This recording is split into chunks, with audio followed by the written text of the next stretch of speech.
Assalamualaikum warahmatullahi wabarakatuh. Alhamdulillahi rabbil alamin wa bihi nasta'inu ala umuri dunya waddin.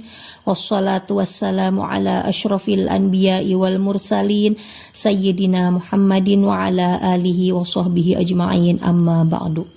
Rabbi shrah li sadri wa yassir li amri wa hlul 'uqdatam min lisani yafqahu qawli.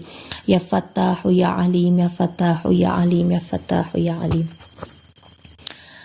Bismillahirrahmanirrahim. Qala al-mu'alifu hafizahullah wa nafa'ana bi ulumihi fi daraini, amin ya Allah ya rabbal alamin.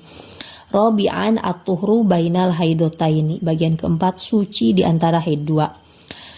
Ini kalau di kitabnya halaman 38. Al-awwal, aqallu tuhri baina haidotaini khamsata asyara yauman li'annahu idza kana aksarul haidi khamsata asyara yauman lazima ayyakuna aqallu tuhri baina haidotaini khamsata asyara yauman li'anna syahra ghaliban la yakhlu an haidin wa tuhrin. Atsani, wa ghalibu tuhri baina haidotaini baqiya syahri ba'da ghalibil haidi. Atsalits wala hadda li aktsari tuhri minal haidi faqad la tahidul mar'atu fi umriha illa marratan wa qad la tahidu aslan. Yang pertama ini membahas tentang masa suci, minimal masa suci di antara haid dua, antara haid dan haid lagi. Karena masa suci itu ada antara haid dengan haid, ada masa suci antara haid dengan nifas, ada pula masa suci antara nifas dan haid. Minimal masa suci yang memisah antara haid yang satu dengan haid yang lainnya adalah 15 hari 15 malam. Karena apabila masa paling banyaknya haid adalah 15 hari 15 malam, maka mesti paling sedikitnya minimal masa suci antara haid dengan haid adalah 15 hari 15 malam. Karena dalam satu bulan itu secara umum tidak mungkin kosong dari haid dan suci.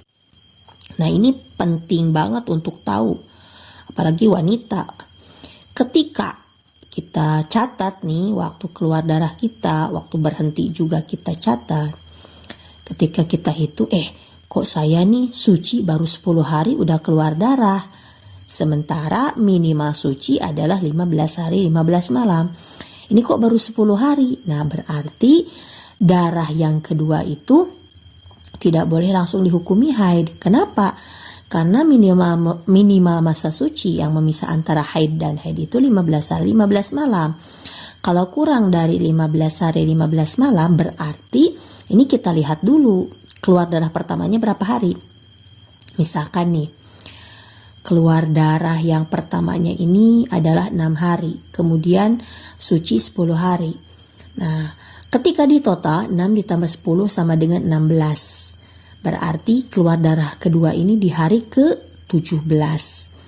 Nah, kalau keluar darah kedua di luar lingkup 15 hari, jelas ini kan di hari ke-17, berarti di luar 15 hari.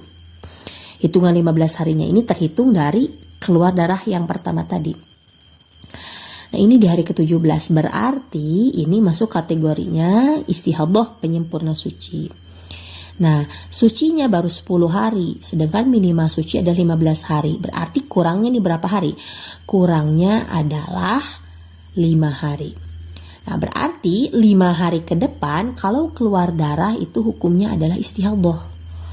Nah, bagaimana kalau keluar darahnya 10 hari? Berarti 5 harinya istihadhah dan sisanya 5 hari itu adalah haid yang baru. Nah, begitu. Jadi pentingnya tahu nih, minimal masa suci antara haid dan haid itu adalah 15 hari 15 malam. Dan dicatat di kalender. Misalkan kita keluar darah 7 hari, kemudian sucinya itu misalkan asar jam 4 sore. Nah, kita hitung 15 harinya kapan nih? Dari asar, misalkan suci asar jam tanggal 3, misalkan tanggal 3 Maret jam 4 sore. Hitung 15 harinya, satu harinya berarti di tanggal 4. Nah, 4, 5, 6, 7, 8, 9, 10, 11, 12, 13, 14, 15, 16, 17, 18. Berarti 15 harinya adalah di tanggal 18 Maret jam 4 sore. Nah, kalau keluar darah sebelum tanggal 8 Maret jam 4 sore, maka itu hukumnya adalah istihadah. Tapi kalau keluar darah di tanggal 18 Maret, misalkan jam 6 maghrib, nah itu udah jelas itu adalah darah haid karena sudah terpenuhi minimal masa suci 15 hari 15 malam. Kemudian yang kedua rata-rata masa suci antara haid dan haid adalah sisa dari satu bulan di sini kalau dalam bab haid itu kalau dimutlakan 1 bulan berarti 30 hari. 30 hari dikurangi galibnya haid. Kalau galibnya haidnya itu 6 hari berarti masa sucinya itu minimal 24 hari. Kalau masa galibnya haidnya ini yang 7 hari berarti galib masa sucinya adalah 30 kurangi 7 berarti 23 hari. Nah ini masa galib atau umum atau rata-rata, ya bukan berarti kalau saya haid 6 hari sucinya mesti 24 hari, bukan begitu. Karena minimal masa suci ya asal terpenuhi 15 hari, darah yang keluar setelahnya ya darah haid. Jangan juga jadi salah pemahaman begini. Saya haid nih 6 hari. Katanya rata-rata masa suci itu kalau haidnya 6 hari berarti rata-rata masa sucinya adalah 24 hari. Saya sucinya nih baru 20 hari. Ini udah keluar darah, ya berarti itu haid. Jangan dikatakan itu istihadah karena berpatokan kan harus 24 hari. Bukan harus 24 hari tapi rata-rata. Kalau misalkan haidnya 6 hari, sucinya berarti 24 hari. Gitu. Pokoknya kalau dalam menghitung masa suci itu asal terpenuhi 15 hari berarti darah yang keluar setelahnya adalah darah haid. Kemudian yang ketiga, tidak ada batasan maksimal suci dalam haid. Misalkan nih haid 7 hari suci 1 tahun, ya berarti sucinya segitu 1 tahun. Tidak ada, kalau 1 tahun kelamaan, tidak ada batas maksimal. Beda dengan dalam haid. Kalau dalam haid ada batas minimal 24 jam, rata-ratanya 6 atau 7 hari, maksimalnya 15 hari 15 malam. Nah, kalau masa suci itu tidak ada batasannya.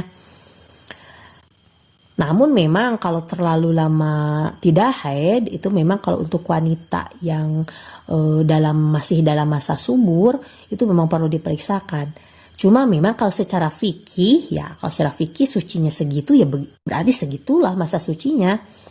Kalau 1 tahun suci ya itu berarti 1 tahun masa sucinya.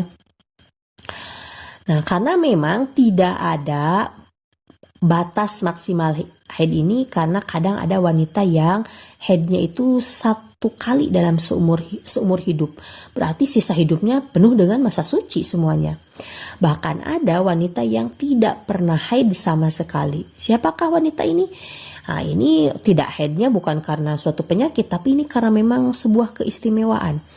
Ini adalah Siti Fatimah Zahra, putrinya baginda Nabi Muhammad SAW. Nah beliau ini tidak pernah haid sama sekali selama hidupnya. Nah karena memang beliau itu memiliki keistimewaan. Dalam suatu riwayat memang kalau kita kan manusia biasa, kita memang dari sperma ya asalnya, manusia dari sperma. Sperma itu kan asalnya dari zat-zat dari saripati makanan yang kemudian menjadi bahan dari sperma ini gitu. Karena intinya dari saripati makanan kemudian jadilah sperma gitu. Nah, makanan ini dari mana? Ya dari tumbuhan tentunya, dari apa yang kita makan gitu.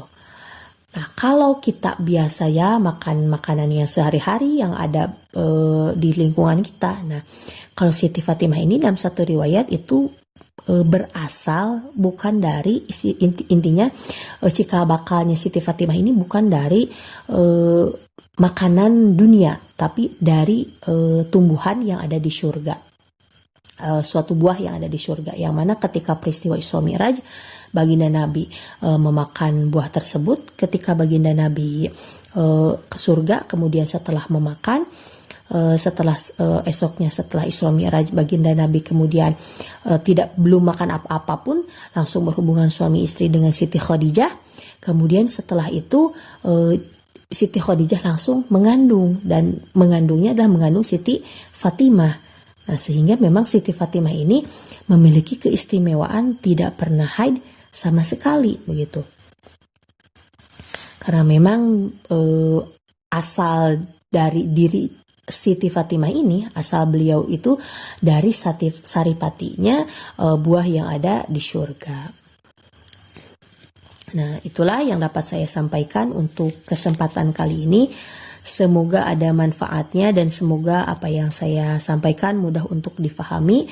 Hadanallahu wa iyyakum ajma'in, wabillahi taufiq wal hidayah. Wassalamualaikum warahmatullahi wabarakatuh.